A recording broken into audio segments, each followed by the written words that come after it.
My name is Rosa Montgomery, and I am 32 years old. In my family, success has always been measured by prestigious titles and six-figure salaries. I chose a different path, one that prioritized passion over prestige. When my family planned their annual luxury vacation, my brother Ethan texted me, "This cruise is for successful people only. No failures allowed." What they did not know was that the yacht they had chartered actually belonged to me. Before I share what happened when they found out, drop a comment letting me know where you are watching from, hit that like button, and subscribe to hear more stories about standing up for yourself against toxic family members. Growing up in Boston with the Montgomery family name meant expectations were always sky high. My parents, Amanda and Robert Montgomery, were the definition of old money ambition. Dad built his law practice into one of the most prestigious firms in Massachusetts, while Mom managed her family investment portfolio with ruthless precision. Every dinner conversation revolved around achievements, connections, and status symbols. My brother Ethan was the golden child from day one. 4 years older than me, he breezed through Phillips Exeter Academy before collecting an economics degree from Harvard and an MBA from Wharton. By 30, he was already a junior partner at an elite investment firm, driving a Mercedes, and living in a Beacon Hill brownstone. My sister Jessica, 2 years my senior, followed the approved family path just as perfectly. She graduated from Johns Hopkins Medical School, married the son of a hospital administrator, and quickly became the youngest attending physician in her department. Her Christmas cards showcased her picture-perfect life with her husband Blake and their 2 immaculately dressed children. Then there was me, Rosa, the family puzzle piece that never quite fit. From childhood, I questioned things my family took for granted. When Dad pointed out the biggest house in our neighborhood and said that should be our goal, I asked why anyone needed that much space. When Mom pushed me to join the right clubs and activities that would look good on college applications, I wondered aloud why enjoyment was never a criterion. That Montgomery dreamer streak, my grandfather would say with a half smile, the only person who seemed to find my different perspective endearing rather than troubling. My earliest memories include being drawn to the ocean. While my siblings attended prestigious summer programs between school years, I begged to attend sailing camp. The freedom of the open water called to me in ways that country clubs and charity galas never did. By 14, I knew more about yacht models and cruise destinations than anyone in my family. Boats are hobbies, Rosa, not careers, my father would say dismissively whenever I brought up my interest in the maritime or hospitality industries. Montgomerys run businesses, they do not serve on them. The first time I was officially labeled the family disappointment came during my sophomore year of high school. Our school hosted a career fair, and while Ethan had networked with investment bankers and Jessica had shadowed doctors, I spent the entire event talking to a representative from a luxury cruise line. "She is just going through a phase," my mother assured my concerned father over dinner that evening, talking about me as though I were not sitting right there. "All teenagers rebel in some way. At least she is not getting tattoos or dating some drummer." "I am not rebelling," I tried to explain. "I just find the cruise industry fascinating. The logistics, the hospitality elements, the business model." "Enough, Rosa," my father interrupted. "When you are paying your own bills, you can indulge in whatever fascinations you like. Until then, we expect you to focus on practical goals." That night established the pattern that would define our family dynamics for years to come. My interests and dreams were treated as temporary distractions, at best character flaws, at worst. Love in our household was firmly conditional, tied directly to achievement and conformity. Despite this, I maintained my interest in maritime business, subscribing to industry magazines and following the major players in luxury yacht charters. My bedroom walls displayed sailing vessels instead of boy bands, and my summer reading consisted of biographies of hospitality magnates rather than the classics my parents pushed on me. Holidays became a special kind of torture, as extended family gatherings turned into achievement showcases. Aunt Patricia would inevitably ask, "And what about Rosa? still interested in those boats with the same tone someone might use to discuss a child pretending to be a superhero. My cousin William, pursuing his PhD in economics, once pulled me aside at Thanksgiving. "Just pick something practical that you can tolerate," he advised. "Play their game until you have enough independence to do what you want." But compromise had never been my strong suit. The more my family pushed me toward their definition of success, the more determined I became to define it for myself. When senior year arrived, and college applications began, the real battle lines were drawn. "We have arranged alumni interviews at Harvard, Yale, and Princeton," my mother announced one evening. "Your essay still needs work, but your grades should be sufficient if you nail the interviews." "I have already applied to Cornell School of Hotel Administration," I replied calmly. "Their maritime hospitality program is exactly what I want." The explosion that followed was nuclear. Words like ungrateful, foolish, and throwing away opportunities flew around our dining room. Jessica stared at her plate in uncomfortable silence, while Ethan openly sided with our parents. "Why do you always have to make everything so difficult?" he asked me later. "Just get a respectable degree first, then do whatever weird boat thing you want as a hobby." That night cemented my status as the family black sheep. Though I eventually compromised by attending Boston University's business school, to keep the peace, the damage was done. I had revealed myself as someone who would not simply follow the prescribed Montgomery path without question, and for that I would never be fully embraced again. My freshman year at Boston University began with a constant stream of subtle comparisons to my siblings' college experiences. Mom would casually mention how Ethan had been tapped for an honor society his first semester, or how Jessica had secured a research position with a prominent professor. Every family dinner became an exercise in measuring me against the golden standards they had established. "Business is a practical choice," at least my father would say, as if granting a small concession, though I still think law would have given you more options. I played along maintaining decent grades, while secretly taking every elective I could related to hospitality management, tourism, economics, and maritime business. When summer arrived, my parents expected me to intern at my father's law firm like both my siblings had done. "Actually, I have accepted an entry-level position at Marina Bay," I announced at Sunday brunch. "They need guest services staff for the summer." The news was met with barely concealed horror. "You mean you will be some sort of glorified receptionist?" my mother asked, lips pursed in disapproval.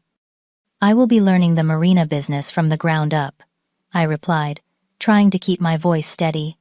"The best way to understand an industry is to work in it directly." "This is just embarrassing," Ethan muttered. "My sister, the boat check-in girl." Despite their disdain, that summer proved transformative. I absorbed everything about the marina operations, from booking procedures to customer service protocols. I made detailed notes about what worked and what could be improved. The marina manager, Stephanie, noticed my enthusiasm and began giving me additional responsibilities. When sophomore year began, I made a decision that would alter my life trajectory forever. After 2 weeks of classes, I walked into the registrar office and withdrew from Boston University. With the tuition refund and my summer savings, I had enough to rent a tiny apartment and continue working at the marina full-time. The family reaction was apocalyptic. My father threatened to cut me off completely.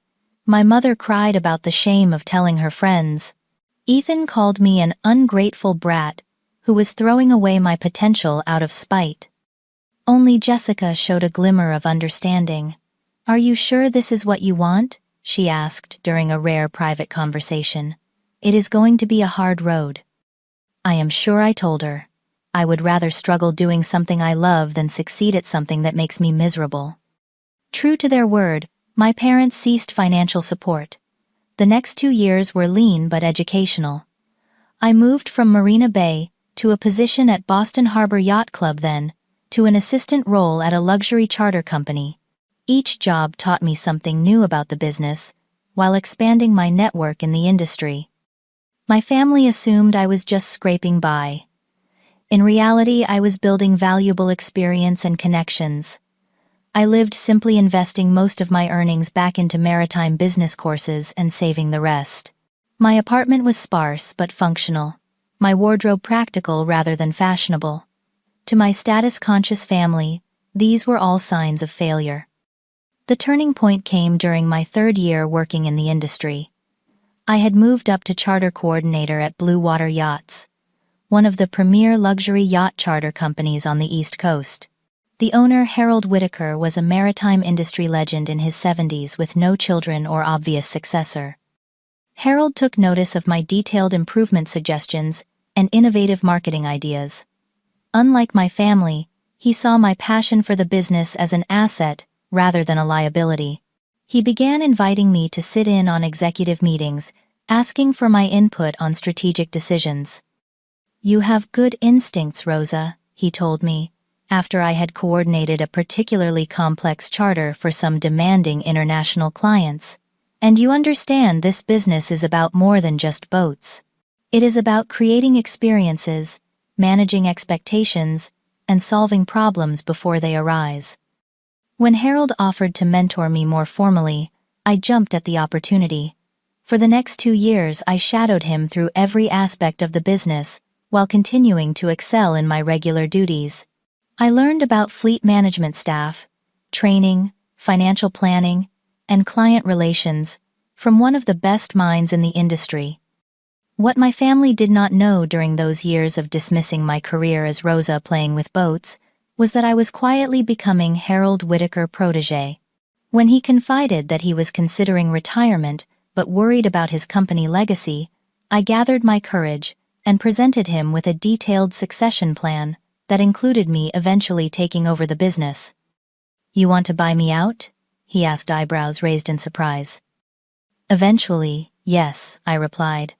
"I have been saving, and with the right financing plan over time, I believe I can do it. I would preserve your legacy while bringing new ideas to keep Blue Water competitive for decades to come." Harold considered my proposal seriously, and after months of discussion with his financial advisors, we structured a deal. He would gradually transition ownership to me over 5 years, with me working as Chief Operating Officer during the transition. The arrangement included performance benchmarks that would adjust the purchase price based on company growth under my leadership. By the time I turned 30, I was effectively running Blue Water Yachts, though Harold remained the public face of the company. Our partnership flourished, as my innovations increased bookings by 28%, and expanded our fleet from 12 to 18 vessels. Harold's decision to step back and trust me had paid off for both of us. Throughout this professional transformation, I maintained a strategic silence about my rising success with my family. During rare family gatherings, I answered questions about my work, vaguely allowing them to maintain their assumption that I was still struggling in an entry-level position. I knew that sharing my accomplishments would only be met with skepticism or attempts to take credit for my success, despite their lack of support. "Still working with those boats?" my father would ask dismissively at holiday dinners. "Yes, still in the yacht business," I would reply, simply swallowing the urge to mention that I now owned controlling interest in one of the most exclusive charter companies on the eastern seaboard.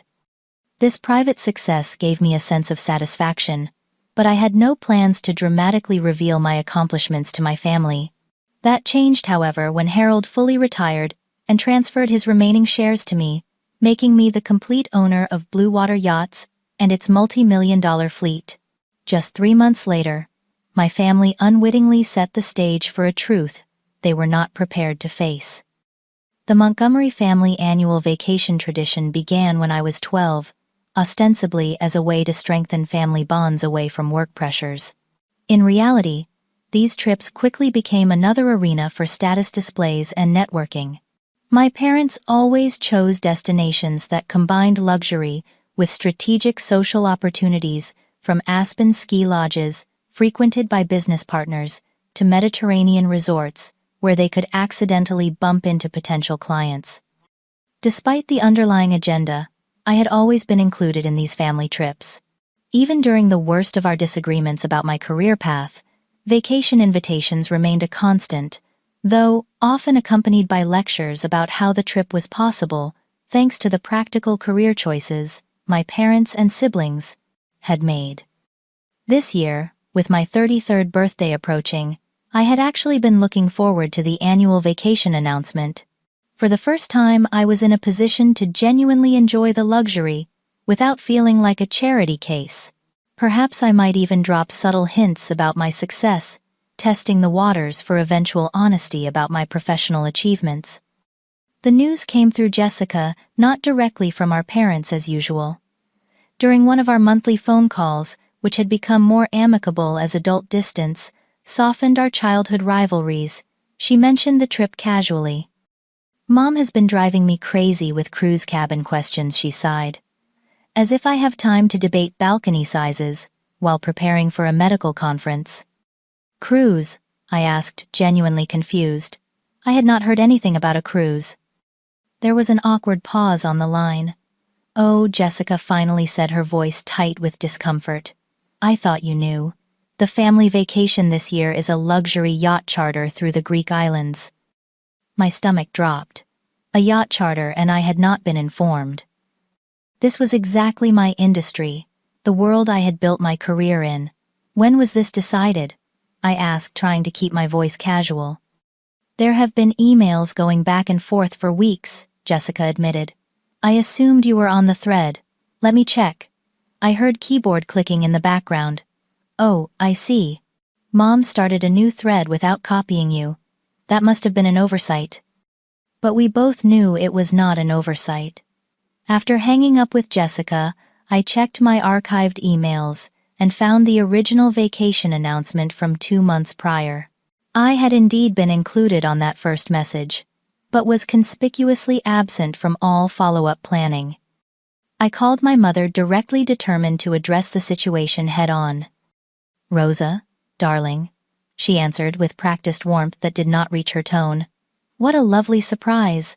I was just about to call my decorator." "I just spoke with Jessica about the family cruise," I said, skipping pleasantries.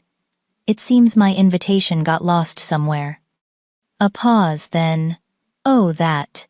Well, we assumed you would be too busy with your boat job. Besides, this is quite an exclusive charter. The cost per person is substantial." "I see," I replied, my voice cooling. "So, this is about money. You think I cannot afford to contribute my share?"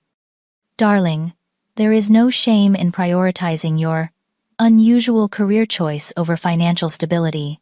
We all make our choices." Her condescension was palpable. "This cruise is really more suited to professionals at a certain level. Your father has invited some important colleagues. Ethan is bringing potential investors. It is partly a networking opportunity." The implication was crystal clear. I would embarrass them in front of their important connections. I was not successful enough to be seen with the illustrious Montgomerys. "I understand," I said finally. "Thanks for clarifying." After hanging up, I sat in my office overlooking Boston Harbor, surrounded by evidence of my success that my family had never seen. The irony was almost too perfect. I picked up my phone to text Jessica, hoping she might at least tell me which charter company they had booked with, when a message from Ethan popped up on my screen. "Heard you called Mom about the cruise. Some advice: stop trying to guilt-trip your way into family events. This cruise is for successful people, no failures allowed. Maybe next year, if you finally get a real job." I stared at the text in disbelief, my hands shaking with a combination of hurt and anger. After everything I had accomplished, after all the years of hard work, while they dismissed my choices, they still saw me as nothing but a failure. Taking a deep breath, I opened my company scheduling software and searched for Montgomery. There it was, a 7-day charter of our newest and most luxurious vessel, the Blue Horizon, scheduled to depart from Athens in 3 weeks. The booking had been made through an agency rather than directly, which explained why none of my staff had made the connection to my family name. The charter price made me raise my eyebrows. Even split between my parents, Ethan, Jessica, and her husband, they were each paying a small fortune for this experience. The vessel they had chosen was our flagship, a 120-foot luxury motor yacht, with 6 staterooms, a crew of 8, and every imaginable amenity. The confirmation email listed Captain Derek Wilson as the assigned skipper for their journey. Derek had been with Blue Water for 5 years and was one of my most trusted captains. I picked up the phone and dialed his number, a plan already forming in my mind.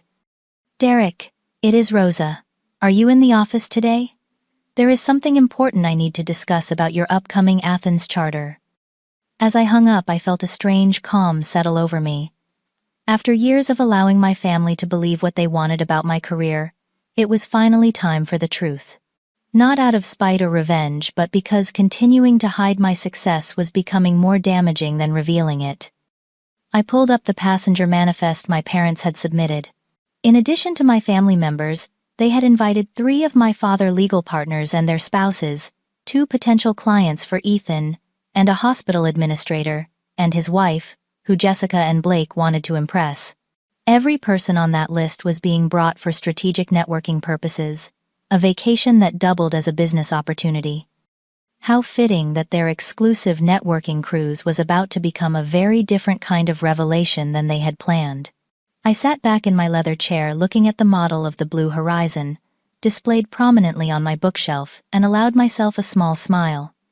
In 3 weeks, the Montgomerys would finally learn what success really looked like. The days following my discovery of the family cruise exclusion passed in a blur of conflicting emotions. Initial hurt gradually transformed into something more complex, a mixture of righteous indignation and unexpected opportunity. I oscillated between wanting to simply call my family out on their cruelty and the more dramatic option of revealing my success in person on the yacht. I needed an outside perspective, so I called my closest friend Madison for lunch at our favorite waterfront restaurant.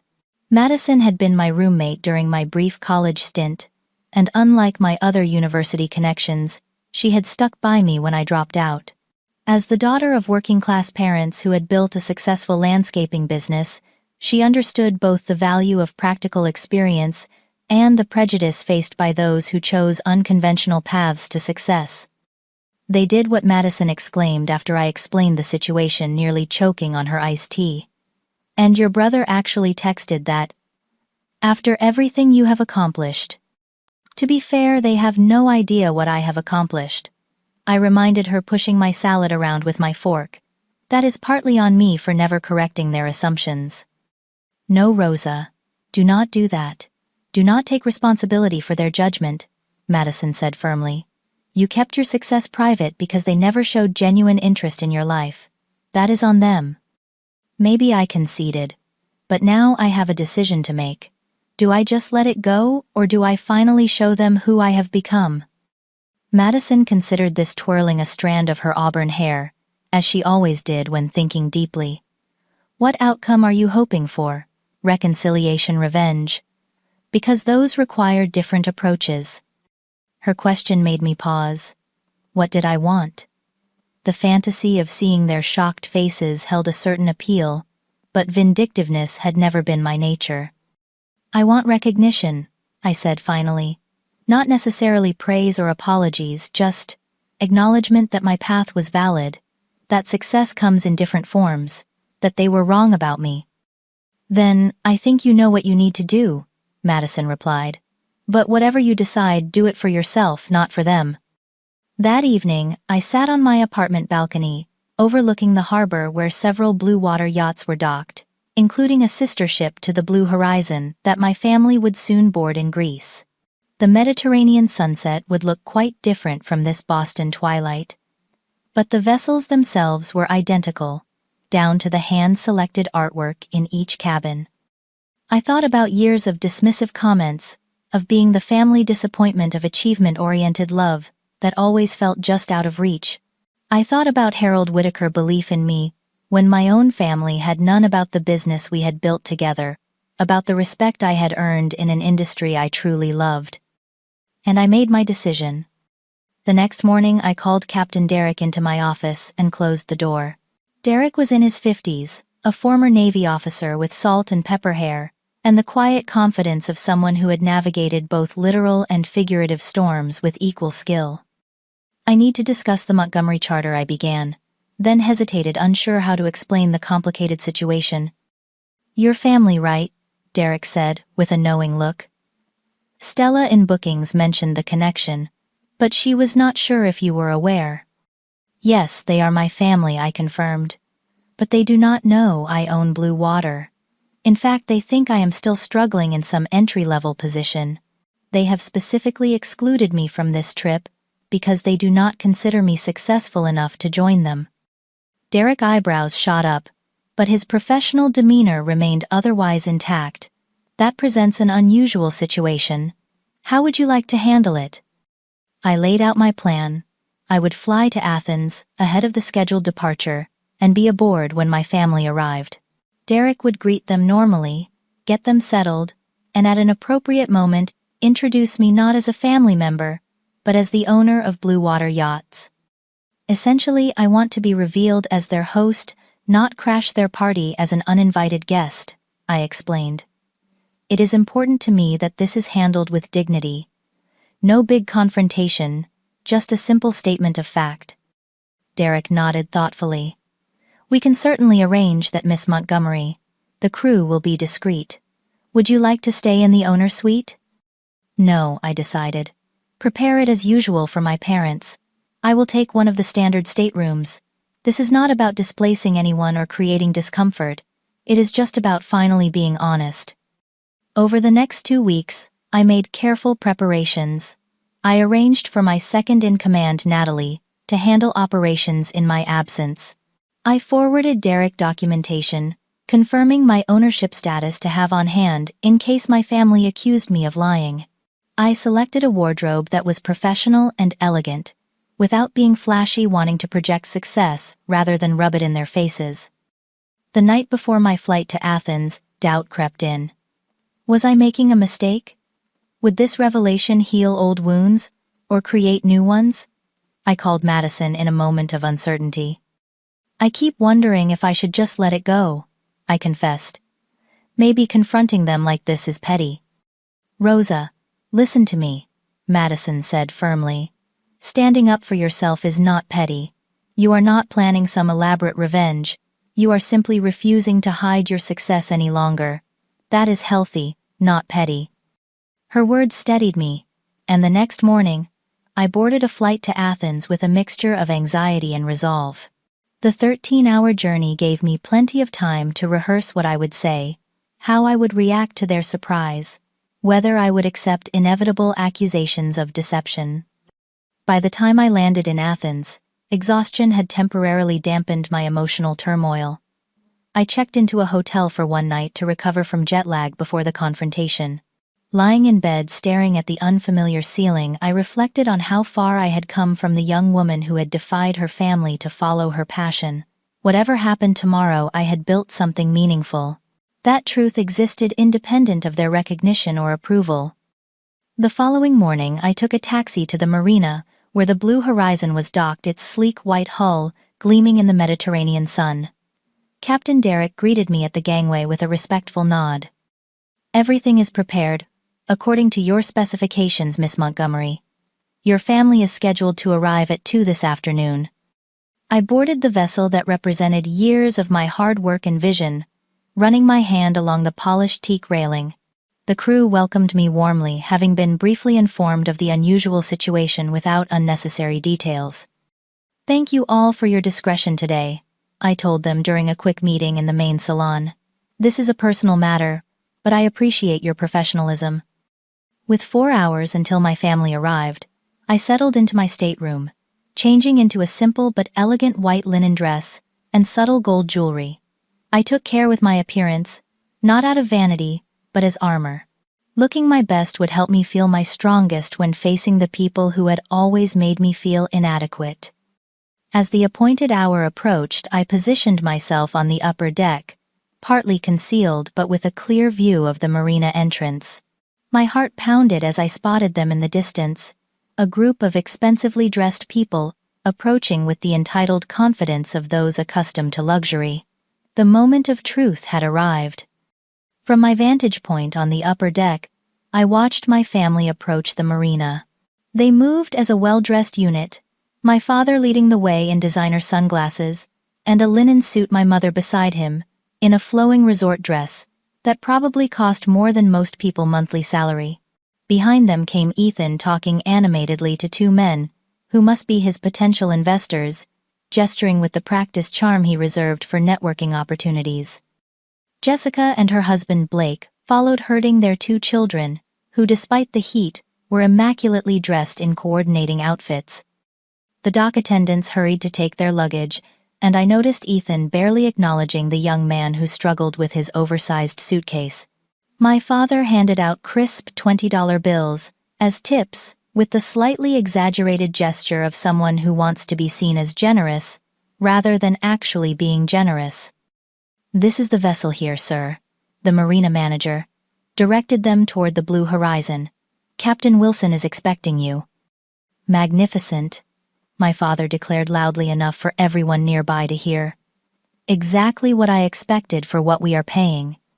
My mother peered at the yacht through her designer sunglasses. "I just hope the interior lives up to the website photos. One never really knows with these charter companies." I had to suppress a smile. Blue Water was known for vessels that exceeded the marketing materials, a policy I had personally implemented after taking over operations. Captain Derek appeared at the gangway in his formal whites posture, perfect, the consummate professional. "Welcome to the Blue Horizon, Mr. and Mrs. Montgomery. We are honored to have you aboard." "Thank you, Captain," my father replied, with the slightly condescending tone he always used with service professionals. "I understand. This is your newest vessel. We expect the very best for our journey." "Indeed, sir. Blue Horizon is the flagship of the fleet. If you will all come aboard, we can begin the welcome procedures and orientation." The family filed up the gangway, the children momentarily dropping their practiced decorum to express excitement about boarding the giant boat. Once they were all assembled on the main deck, Captain Derek began his standard welcome speech. "Before we show you to your accommodations, I should mention that we have a special circumstance on this voyage," Derek announced. "The owner of Blue Water Yachts happened to be in Athens on business, and has joined us for your departure." The owner, my father perked up immediately, entrepreneurial interest peaked. "Well, that is a pleasant surprise. Always good to meet successful people in different industries." "Yes, networking opportunities are everywhere," Ethan agreed, straightening his already perfectly straight tie. "I would be happy to introduce you," Derek replied smoothly. "Miss Montgomery, would you care to join us?" I took a deep breath and descended the stairs from the upper deck, emerging into full view of my family. For 3 heartbeats there was only confusion on their faces, their brains struggling to process my unexpected presence. Then one by one comprehension dawned. "Rosa," my mother finally managed her voice, a mixture of confusion and displeasure. "What are you doing here?"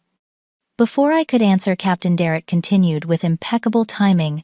"Miss Rosa Montgomery, owner and CEO of Blue Water Yachts. Welcome aboard your yacht, Miss Rosa." The silence that followed was absolute. Even the children seemed to sense the dramatic shift in atmosphere. My father's mouth opened and closed without producing sound. My mother gripped her designer handbag so tightly her knuckles whitened. Ethan stared at me with naked disbelief that quickly morphed into suspicion. "There must be some mistake," my father finally said, laughing uncomfortably, and glancing at his business associates. "Rosa works for a yacht company, she does not own one." "No mistake," Mr. Montgomery Derek replied. "Miss Rosa has been the controlling owner of Blue Water Yachts for nearly 3 years now, and was chief operating officer for 2 years before that." "That is absurd," Ethan interjected. "This is some kind of joke. Or, she has put you up to this for some reason." I finally spoke, keeping my voice calm and professional. "It is not a joke, Ethan. I have been building my career in this industry for the past decade, while you all assumed I was just, what did you call it, playing with boats. But you never said anything." My mother accused, recovering her composure enough to go on the offensive. "You deliberately misled us. Did I? I asked mildly. When was the last time any of you asked about my career with genuine interest? When have you ever wanted to hear about my accomplishments rather than telling me about yours? Jessica, always the most perceptive family member, studied my face. You are serious. You actually own this company. There was confusion in her voice, but not the dismissive disbelief of my parents and brother. I do, I confirmed. I began as an entry-level employee and worked my way up. The previous owner, Harold Whitaker, mentored me and eventually offered me a path to ownership. I completed the final purchase of his remaining shares earlier this year. Ethan snorted. Right, and I am secretly the King of England. Come on, Rosa. You expect us to believe you own a fleet of luxury yachts. Where would you get that kind of money? Captain Derek stepped forward, producing a leather portfolio. Perhaps these might clarify the situation, he suggested, handing the folder to my father. Inside were copies of the company registration documents, press releases, announcing my acquisition of controlling interest, and several industry magazine articles profiling me as an up-and-coming force in luxury maritime tourism. My father flipped through the papers, his expression shifting from skepticism to shock. The business associates peered over his shoulder, clearly impressed by what they were seeing. One of them, a distinguished man with silver hair, looked at me with new interest. Montgomery Maritime Holdings, he read from one document, a subsidiary of Montgomery Enterprises. You established your own holding company. Yes, I confirmed. After the initial acquisition of 30% of Blue Water, I created the holding company to manage the investment and subsequent expansion. Expansion, my father echoed weakly. We have added 6 vessels to the fleet in the past 3 years and opened new bases in the Caribbean and South Pacific. I explained, warming to the familiar business discussion, despite the bizarre circumstances. Revenue has increased by 42% under my leadership. The business associates were now looking at me with undisguised admiration, while my family continued to process the revelation. My mother had moved from denial to a strange sort of calculation, her eyes darting between me and the impressive yacht, as if reassessing her entire understanding of her daughter. Well, she finally said with a tight smile, this is certainly surprising. You might have told us, Rosa. We have always supported your interests. The absurdity of this revisionist history nearly made me laugh. Have you? I asked quietly. Because I distinctly remember being called a failure just 3 weeks ago. In fact, I believe the exact phrase was, no failures allowed on this cruise. Ethan had the grace to flush red at the reference to his cruel text. The potential investors he had brought along were now eyeing him with noticeable coolness. That was a misunderstanding, he muttered. Obviously, I did not have all the information. Obviously, I agreed. Now, shall we continue with the boarding? The crew will show you to your staterooms, and we can depart on schedule. Unless, of course, my presence makes anyone uncomfortable. This is, after all, supposed to be your exclusive family vacation. The pointed reminder of their deliberate exclusion hung in the air. My father, ever the pragmatist, quickly shifted to damage control mode. Nonsense, he declared, with forced joviality. This is a wonderful surprise. Our daughter, the successful business owner. Of course we want you to join us. The others murmured agreement, though the atmosphere remained thick with tension. As Captain Derek directed the crew to begin showing everyone to their accommodations, I noticed Jessica lingering behind. You really did it, she said when we were relatively alone. You really built something on your own terms. I did, I confirmed. And I am proud of it, even if it is not a traditional Montgomery-approved career. Jessica glanced toward the others, disappearing into the yacht interior, then back at me. I wish I had known. All these years we thought. I know what you thought, I said, not unkindly. That is partly why I am here now. It was time for the truth. She nodded slowly. For what it is worth, I am sorry. About the exclusion, about never really seeing you. It was a small olive branch, but a genuine one. As we followed the others into the yacht interior, I felt the first hint that this revelation might lead to something healing, rather than merely satisfying. The next 7 days would tell whether the Montgomerys could adapt to a new family narrative, one where success was not defined solely by their narrow parameters. The first evening aboard the Blue Horizon unfolded in a fog of awkward interactions and forced pleasantries. Dinner was served on the aft deck, the stunning Athenian sunset providing a backdrop that even my shell-shocked family could appreciate. The yacht chef had prepared a Mediterranean feast, but conversation remained stilted as everyone adjusted to the dramatic shift in family dynamics. My father, ever the lawyer, attempted to take control of the narrative by pivoting immediately to business discussions. "So Rosa," he began between courses, swirling his wine with practiced nonchalance, "tell us about your company structure. How many employees do you manage? What is your annual revenue?" The questions were asked in the same tone he might use when quizzing a junior associate at his firm, simultaneously acknowledging my position while attempting to establish himself as the more knowledgeable party. "We have 62 full-time employees and about 40 seasonal staff," I replied evenly. "As for financials, we are a private company, so I prefer not to discuss specific numbers at the dinner table." I smiled to soften the rebuff. Industry standards would put a company of our size and fleet composition in the upper quartile of luxury charter operations. One of his law partners, Arthur, leaned forward with genuine interest. "Impressive for someone your age. Did you have investors backing you initially?" "I started with traditional financing for the first phase of acquisition, then leveraged the company performance to secure more favorable terms for subsequent purchases," I explained. The previous owner, Harold, also agreed to a graduated buyout structure that allowed for organic growth to fund part of the transition. As the conversation continued, I noticed Ethan growing increasingly uncomfortable. While my parents were adapting their perception of me in real time, repositioning themselves as supportive all along, Ethan could not so easily escape his explicit dismissal of my career. "I need to check in with the office," he announced abruptly, pushing away from the table and retreating to his stateroom. After dinner, the group dispersed around the yacht.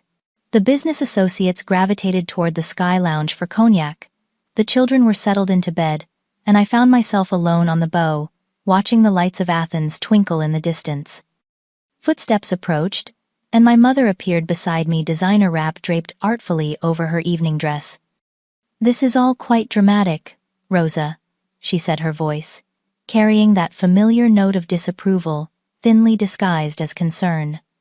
"Was it really necessary to surprise us this way? You could have simply told us about your success." I turned to face her directly. "Would you have believed me without seeing it firsthand?" She hesitated, then sighed. "Perhaps not immediately, but this ambush feels calculated. Like excluding your daughter from a family vacation because you deemed her unsuccessful," I countered quietly. My mother had the decency to look uncomfortable. "That was not my decision alone. Your father felt your presence might be complicated with his colleagues aboard." "Because I was the family failure," I finished for her. "We never used that word," she protested weakly. "Ethan did. Explicitly. In writing." She looked away, unable to defend this point. "Your brother has always been competitive. He did not mean it literally." "He did, Mother. You all did. And that is why I never shared my growing success with any of you. Every time I tried to talk about my work, you changed the subject or dismissed it as trivial." "We were concerned about your future," she insisted. "The stability of your career path." "No," I said firmly. "You were concerned about appearances, about what you could tell your friends about your children. Jessica the doctor, Ethan the financier, and Rosa the disappointment." My mother's eyes glistened unexpectedly in the moonlight. "Is that really how you think we see you?" "It is how you have treated me for the past decade," I replied, softening my tone slightly. "Actions speak louder than words, Mother. And your actions have consistently shown that my worth to this family was tied to meeting your specific definition of success." She was quiet for a long moment, looking out at the water. I suppose we have not been as supportive as we could have been. She finally admitted the closest thing to an apology I had ever heard from her. Your path was just so unconventional. Unconventional does not mean unsuccessful, I pointed out. I found a career I love, built something meaningful, and achieved financial success by any reasonable standard. Is that not what you and Dad always wanted for your children? Yes, but... She trailed off, seemingly unable to articulate why my particular brand of success had been so difficult for them to acknowledge. But it was not in the Montgomery-approved industries I finished for her. Law, medicine, finance, the holy trinity of respectable careers. A ghost of a smile flickered across her face. You always did have a way of cutting to the heart of things. The conversation ended there, unresolved, but perhaps laying groundwork for something new. As she returned to the main salon, I remained at the bow processing the first of what would likely be many difficult family conversations in the days ahead. The following morning, I awoke early and headed to the bridge to check in with Captain Derek before breakfast. He updated me on our planned route for the day, then hesitated. Miss Montgomery, I hope yesterday's proceedings were satisfactory, he said carefully. The crew is aware of the unique situation and will maintain appropriate discretion. Thank you, Derek. Everything was handled perfectly, I assured him. As I turned to leave, I nearly collided with my father, who had apparently come seeking the captain as well. Early riser, as always, he commented, studying me with new eyes. You get that from me. Good morning, Dad, I replied neutrally. I was just coming to discuss today. Itinerary with the captain, he explained, then added somewhat awkwardly. Though I suppose you have more authority in that department than I do. The planned route is excellent, I assured him. I reviewed it with Derek months ago when the charter was first booked. Before I knew who the clients would be, of course. My father nodded, then gestured toward the exterior door. Would you join me for coffee? The view from the sun deck should be spectacular this morning. I agreed, and soon we were settled in comfortable chairs, steaming mugs in hand, watching the early light play across the Athenian coastline. I reviewed those documents more thoroughly last night, he began without preamble. Impressive corporate structure. Very forward-thinking tax planning. Coming from him, this was high praise indeed. Thank you, I replied simply. I had good advisors. Montgomery genes, he declared with the automatic family pride that had always been selectively applied. Business acumen runs in our blood. I let the comment pass without pointing out how recently he had dismissed my business sense entirely. Your mother and I have been talking, he continued, setting down his cup. We may have been hasty in our assessment of your career choices. Hasty, I repeated. Dad, you spent 10 years telling me I was throwing my life away. He winced slightly. Perhaps we were concerned about the unconventional nature of the industry. The hospitality sector can be volatile. So can the stock market, I pointed out. Yet, you never questioned Ethan's investment banking career. Fair point, he conceded, surprising me. I suppose we had certain preconceptions about appropriate professional paths. Preconceptions that led you to exclude me from this trip, I reminded him, because I did not meet your definition of success. My father sighed heavily. That was poorly handled. Your mother wanted to invite you, actually. I was concerned about appearances. With your colleagues I finished, because you were embarrassed by my presumed lack of achievement. He did not deny it, which was something of a breakthrough in itself. My father had never been one to acknowledge mistakes. I regret that decision now, he said finally. Obviously. It was not quite an apology, but from Robert Montgomery, it was close. We sat in silence for a few minutes, watching a fishing boat cut through the morning waters below. I would be interested in hearing more about your business model, he said eventually. The maritime industry is outside my expertise, but sound principles transcend sectors. It was an olive branch of sorts, an acknowledgement of my professional legitimacy. I spent the next half hour giving him a high-level overview of blue water operations, finding myself falling into the familiar rhythm of business discussion, despite our complicated history. By mid-morning, the yacht was cruising toward our first island destination, and the various family members and guests had settled into vacation mode, albeit with the undercurrent of yesterday's revelation still rippling through every interaction. I was reviewing some company emails in a quiet corner of the main salon when Ethan finally approached me directly. His usual polished confidence was noticeably diminished. So he began awkwardly, "This is all real. You actually own this company." "Yes, Ethan, it is all real." He nodded, slowly processing. "Why did you never say anything? All these years at family gatherings, you just let us think that I was a failure," I supplied. "Perhaps because every time I tried to talk about my work you made some dismissive comment about Rosa and her boats, or changed the subject entirely." "I did not think you were serious about it," he defended. "How was I supposed to know you were building an actual career?" "You could have asked," I pointed out, with genuine interest rather than judgment. "Fair enough," he admitted, surprising me. Ethan rarely conceded any point, but the secrecy seems excessive, almost like you wanted us to underestimate you. I considered this.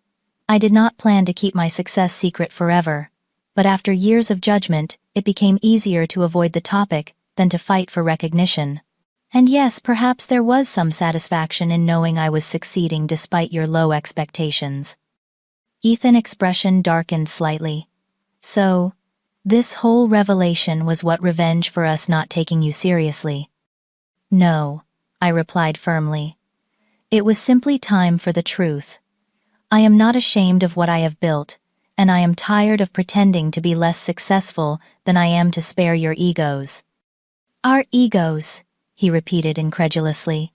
"You think that is what this is about?" "Isn't it?" I challenged. "You have defined yourself as the successful son for so long that the idea of your little sister out-earning you is threatening." His face confirmed my assessment before he could compose himself. "That is ridiculous. I am happy for your success." "Are you?"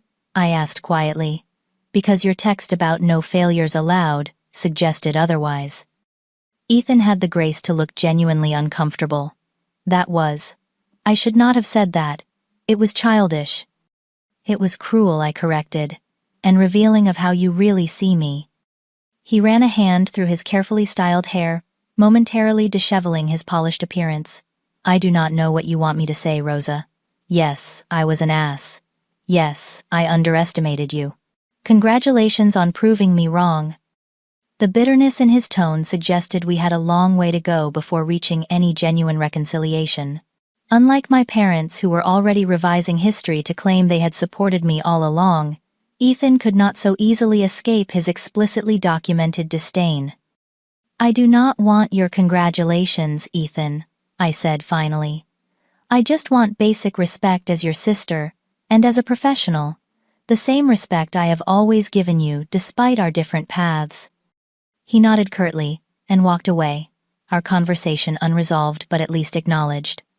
One by one, the family facades were cracking, revealing the complex truth beneath years of performance and pretense.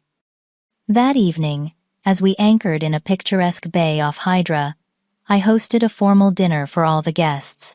As owner of the vessel, it was technically my place to act as host, a role that visibly discomforted my father, who was accustomed to being the patriarch at all family gatherings. The meal began with awkward politeness, but as wine flowed, and the beauty of our surroundings worked its magic, genuine conversation gradually emerged. One of the business associates asked about my journey from entry-level to ownership, and for once my family listened as I shared the story of my career path. "The previous owner, Harold, became a true mentor," I explained. "He taught me that luxury is not about opulence, but about anticipating needs before they are expressed, about creating experiences rather than just providing services. That philosophy shows in every aspect of this vessel," one of the wives commented approvingly. "The attention to detail is remarkable." "Thank you," I replied with genuine pleasure. We redesigned many aspects of the guest experience based on feedback and observation, Even small changes can significantly enhance guest satisfaction. Rosa always did notice the details others missed, Jessica offered unexpectedly. Even as children, she was the one who remembered everyone's preferences and tried to make things special. This small acknowledgement from my sister touched me more deeply than I had anticipated. It was the first time in years that anyone in my family had recognized one of my strengths without qualification or comparison. As dessert was served, my father unexpectedly raised his glass. "I think a toast is in order," he announced. "To Rosa, whose determination and vision have clearly created something exceptional." The Montgomery spirit of excellence continues, even if through unexpected channels. It was not a full acknowledgement of their past dismissal, but it was a public recognition of my achievement. The others raised their glasses, echoing the sentiment with varying degrees of sincerity. "And to family," I added, raising my own glass. "May we learn to see and appreciate each other for who we truly are, not just who we expect each other to be." The toast hung in the air, both celebration and challenge. As the evening progressed, I observed the subtle shifts in family dynamics, the first tentative steps toward a new equilibrium. Nothing was resolved in a single day, but the fortress of family mythology had been breached, allowing truth to begin its slow, transformative work. The final morning of our cruise found me alone on deck at dawn, watching the sun rise over the Aegean. After 6 days at sea together, my family and I had reached a fragile new understanding. Not quite reconciliation, but a dismantling of old patterns that created space for something potentially healthier. My mother had gradually shifted from defensiveness to a tentative pride in my accomplishments, though she still occasionally slipped into comments about how I might have mentioned my success earlier. My father had moved into full incorporation mode, speaking about my business as if he had always supported my maritime ambitions and offering unsolicited advice about expansion opportunities. Ethan maintained a certain distance, his competitive nature struggling with the revelation that his failure sister had built something truly impressive. Only Jessica seemed to engage with genuine openness, asking thoughtful questions about my journey and acknowledging the family patterns that had driven us apart. During a private moment walking together on Santorini, she had admitted, "I always envied your courage to pursue what you loved, even when no one supported you." "You did?" I had asked, genuinely surprised. "My path was the safe one," she confessed. "The approved one. Sometimes, I wonder what I might have chosen if I had felt truly free to decide." As the cruise concluded, and we returned to Athens harbor, I found myself reflecting on what had been gained and lost in this week of revelations. The family myth of Rosa, the disappointment, had been shattered, but what would replace it remained uncertain. Captain Derek approached as the crew prepared for final docking procedures. "We will be arriving in port within the hour, Miss Montgomery. Everything is proceeding on schedule." "Thank you, Derek. The journey has been excellent as always." He hesitated, then added quietly, "If I may say so, you have handled a challenging personal situation with remarkable grace." I smiled appreciatively at his understated support. Sometimes, truth is the only path forward, however uncomfortable.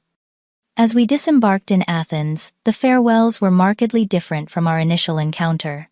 My father shook my hand firmly, then surprised me with an awkward hug. "We should discuss your expansion plans over dinner when we are back in Boston," he said. "I might have some useful contacts in the Mediterranean banking sector." My mother kissed my cheek, holding on a moment longer than usual. "You must come to the house soon and tell us more about your company. I want to hear everything." The sincerity in her voice suggested she might actually mean it this time. Ethan nodded stiffly, still processing his repositioning in the family hierarchy. "Good yacht," he offered tersely. "Impressive operation." From him, even this grudging acknowledgement represented progress. Jessica hugged me warmly. "This changes everything you know," she whispered. "Not just how they see you, but how they see all of us. What success really means." I watched them depart in their arranged transportation, the Montgomery family, altered in ways both subtle and profound by our week together. Whether those changes would endure remained to be seen, but something fundamental had shifted in our family system. 6 months later, we gathered for Thanksgiving at my parents' Beacon Hill home, the first major family holiday since the cruise revelation. I arrived with a measure of trepidation, uncertain whether the new awareness would have survived, or if old patterns would have reasserted themselves. The differences were immediately apparent.